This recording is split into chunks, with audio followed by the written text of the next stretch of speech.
malheureusement, depuis les 15 dernières années, c'est qu'au nom de la réduction des coûts, on va mettre en place des mesures qu'on appelle d'efficience ou des mesures pour accroître la productivité. Notre façon de penser le monde du travail, bien, ça date d'une époque qui est en train de disparaître. Ça passe aussi par une modernisation des lois du travail qui est complètement déconnectée des nouvelles réalités d'aujourd'hui. Des lois du travail qui ont été construites à une autre époque, alors que le monde change à la vitesse grand V.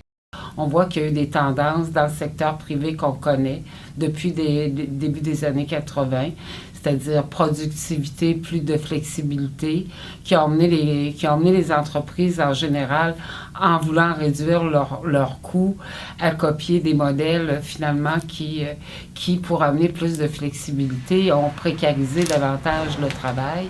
C'est fini le Fordisme, complètement. Alors là, on est dans une dimension, puis dans une dynamique du monde du travail qui fait en sorte que les syndicats doivent réfléchir justement à comment donner de nouvelles protections aux travailleuses et aux travailleurs.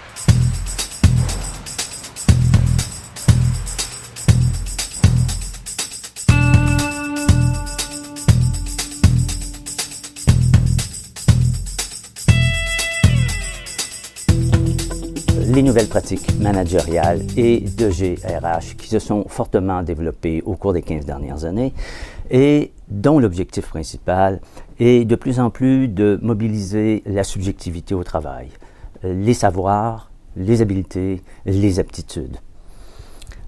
Et ça, évidemment, ça a été accompagné par une plus grande intensité du travail.